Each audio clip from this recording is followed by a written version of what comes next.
kusoo dhawow barnaamijka Innovation Somalia anigoo Cabdulcali waxaan idinka imaanayaa Columbus Ohio maanta waxaan martiyay laba oday oo reer Columbus Ohio ila ah oo maxay ahaayeen barnaamij important ah oo ku saabsan dhalinyaradeena iyo maxay ahaayeen mental awareness aad ugu shaqeeya so aad ugu faraxsanahay in waqti siiseen maanta ila fadhiisteen ila sheekeynaysiin barnaamijka magaciisa waxa la yiraahdaa New American Resource Center ayaa wixii faahfaahin oo dheeraad ah noogu sii daraayo kusoo dhawaada barnaamijka Liibaan adiga aan ka bilaabo markii hore Facebook aan isku aragnay maxay ahaayeen barnaamijka markii ugu horeysay aniga aan la kulmo waxa ka hadlaysay maqaayada safari awareness dadka odayaasha u bandhigaysay inta dhalinyaro oo aad u baahan caawinaad oo maxay ahaayeen barnaamijkan aad uga faa'iideysan karta badiyad aad iyo aad uga baabaaday marka soo xoogaa maadaama barnaamijka awareness wax yar naga sii noo faahfaahi meeshaan ka wadno Thank you very much, my brother Abdul. Okay. First of all, my name is Liibaan Aadan Buule, as you said that, and the organization's name is New American Resource Center. It has been in existence the last 20 years, the organization. Personally, I am the CEO and founder, and Mr. Abdirahman Geele Duale, he is the director of the organization. Okay. One of the reasons that we've done this program, Mental Health Awareness and Addiction Services, is that our community doesn't really understand it deeply, and how this goes on. Yeah. The reason is a mother and a father who was born in overseas, let's say in Somalia or Congo or somewhere else, she had her own cultures and her traditions, but by the time she comes to the American new shores, the most dangerous time in America is 3 p.m. to 7 p.m. Why is that? Because the reason is the children come from school 3 p.m. Usually. You know, I never paid attention to that, really. 3 p.m. to 7 p.m. Most dangerous time in America. Okay. The reason is, as a Somali community or as a New American community, we always do a labor jobs and we do what's called second shifts. So the mother goes 2 o'clock to second shift job and she comes at night 11 o'clock. The New American or the person who was born overseas has a language barrier. When he comes home, nobody's asking him, oh, what did you do today? How was your school? What kind of homework do you have? Got it. So that's why we are, as a New American, is burden to the school system of America. So I always advise and say that if we don't have programs, like after school programs, leadership programs, our kids will go the same as the bad kids. They will go to the convenience stores, they will sell drugs, and they will do that. So as a leader, I always advocate for those dangerous times to occupy their minds. I have a connection with the libraries, Carroll Library, and also Northern Lights Library. Okay. Where they can go and have, at least 2-3 hours leadership classes. New American, we started about the beginning of this year on February. And me and Liibaan and the other guy, his name is Mohammed Diri, he's an operation manager, came together and we saw about the need, a lot of needs in the city, in Columbus, and here. Liibaan was continuing about this issue for the last 20 years when he was working with the big companies, Netcare, Southwest, and different places in here. I say, our people, they are lack of these problems. They are full of these problems, but they are lack of these opportunities to go medication or spiritual, whatever it is, or they shy to come out, those stigma. What we can do? Let's create this business, make it the city, show us what we're doing and the state, and continue to help our community. Okay. So I want to go back to a little bit. The most interesting time is between 3 p.m. to 7 p.m. That's right. People that come here with the kids really don't understand the idea of between 3 p.m. to 7 p.m. So add a little bit more to it that the person that doesn't have anything to keep them occupied, what else can they do? That's right. That's a very good question. That's a very, very good question. Most communities, they do have what's called community centers where they provide activities and whether it's a school program or not.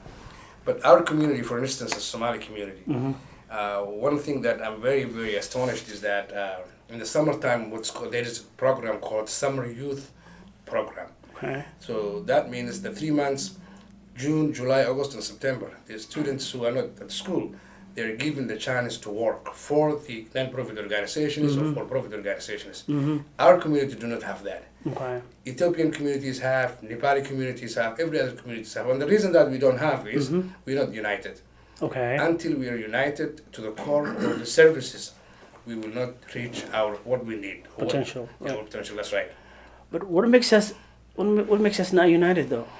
That's a very good question. Okay. Somali people are very good people, are very skillful people, are very nice people. They have an ego. To be honest with you, there's a lot of egos there. Yes, when they come to a new shore, they create business, they create things. They're very wonderful people. Right. But one thing that we are always suffering is that the division, the fragments. Gotcha. So I always divide 3 generations. Pre-Civil War generation, which is my father, Civil War generation, which is me, and post-Civil War generation, which is my son. Got it. So each generation has a unique and a specific way to deal with. For instance, mental health. Right. If my father is feeling mentally ill, he will never go to institutions called mental health institutions. He will not go to Netcare, Twin Valley, all those institutions, because he doesn't believe in. He believes in to go to the mosque, tap in the shoulders of the imam and tell him that, hey, I'm not feeling well, I need Quran to be read on. Okay. If you come to the generation of mine, it's the Civil War generation. I was born in Somalia. I knew what Somalia looked like. I grew up, I went to school there. I believe both ways. First of all, I believe to go to the mosque, sit with the imam and tell him that I'm not feeling well. And tomorrow morning I have an appointment to see a psychiatrist at the same time. That is the difference now. That's the difference. But if you come to my son, who is the post-Civil War generation, he will never ever tell you to go to a mosque. He believes mosque is a place of worship. If you are sick, go to a doctor. So these are the generations that. So there's a huge disconnect. That's right. From pre-Civil War to Civil War to positive, right? That's right. How do we bridge that? It really needs a lot of work. It needs understanding, because each house, let's say one house consists of these 3 generations: the grandfather, the father, and the son. So if they live in one house, they must understand each other. Okay. And it starts from the grandfather, who will tell the father, hey, I believe this, you believe that, and the son believes this. So let's put all this together, and that's my job, what I'm doing right now. I was funded by Ohio Department of Mental Health to bridge the difference between the Western medicine and the spiritual healing. I have done a lot of videos, I've done a lot of workshops. Yeah, I come across yours. That's right. And I had a contract with the imams of the mosque so that they can come. We have a special place where they can recite Quran to the person who chose to be so. And at that time, if the imam doesn't think that he is able to do so, we refer it to the medicine. Okay. Let's unpack through pre-Civil War to Civil War, after Civil War. There's old saying in America, you can't teach an old dog new tricks, right? That's right. So the older people, to let's just say your father and above, it's very difficult to have a conversation that, hey, there is a mental health and we should go to the hospital, or at least to have somebody with a discussion of what are you feeling, the thoughts that you're having. Okay.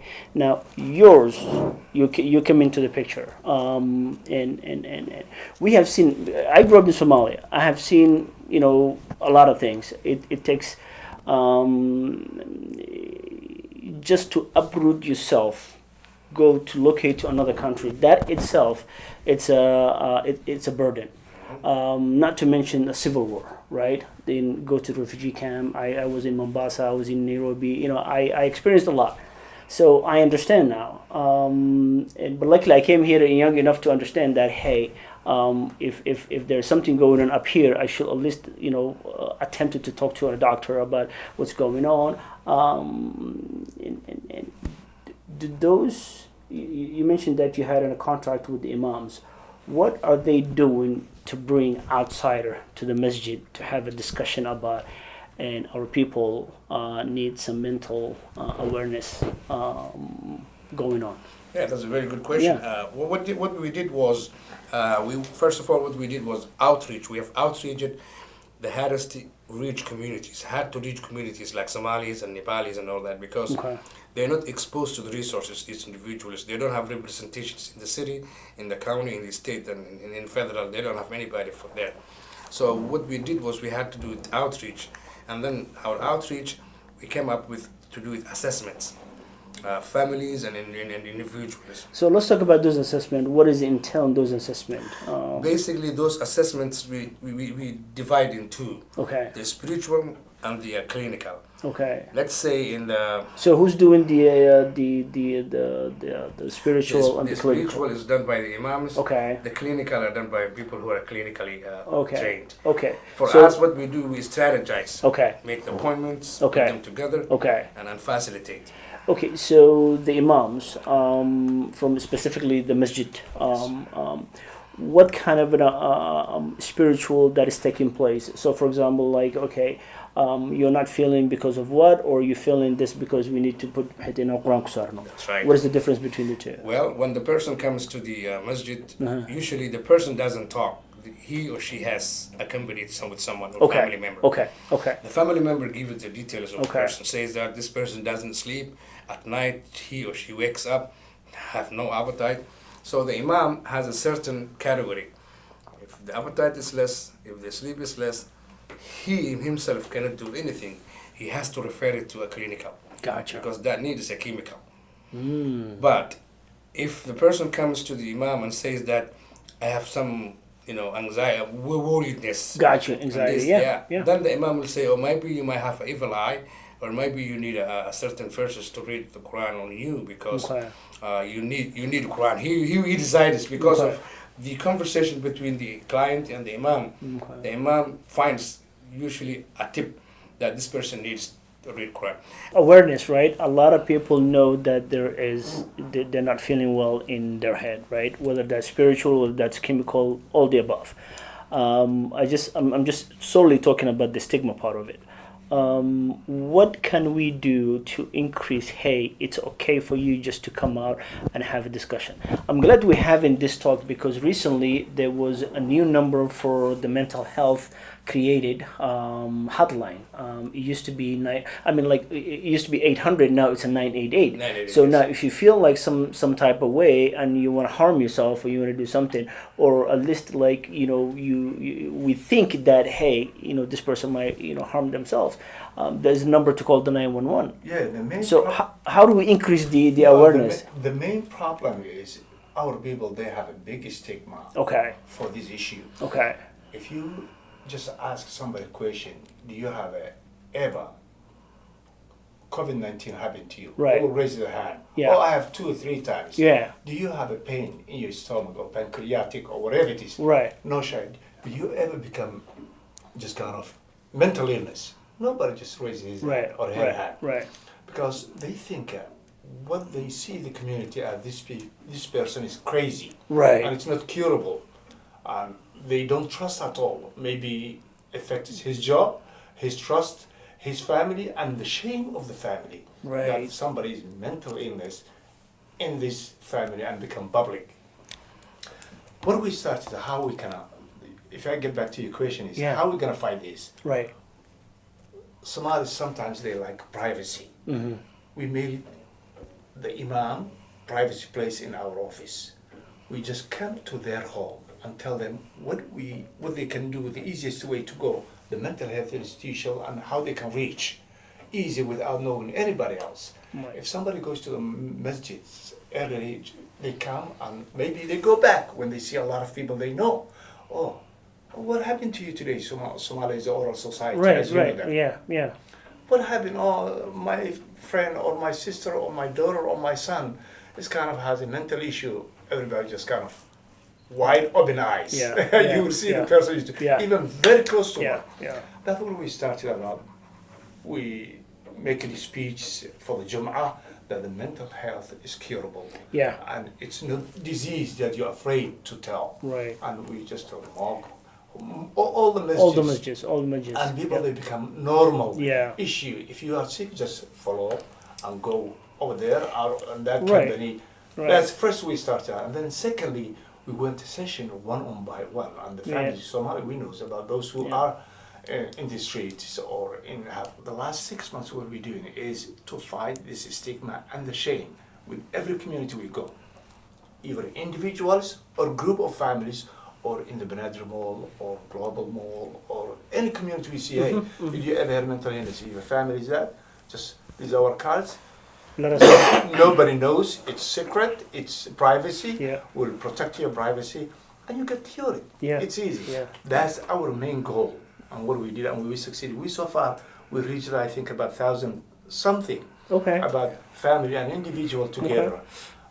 And Just that's to normalize, I mean, we go to every places in Somalis in this city. You find out 3 different places. Mm-hmm. You either find them in the mosque, Mm-hmm. you either find them in the safari or cafe or Sonali, one of those big places, Mm-hmm. or you find them in the library or ESL class. So we have all those contacts and sessions. Okay. In order to fix a problem, you have to first to know there's a problem exists. That's right. In order for us to kind of sort of really tackle this issue as a community, first as a community we have to know this is a problem. That's right. And I don't know any other ways to tell what's happening to our youth. Anybody who is not seeing that is blindly telling a lie to themselves. That's right. Our youngsters are, every generation, right? The youth takes over. I'm not sure that the number. I don't know if it's to say 20% of what the youth existed now. They need help, or maybe 15%.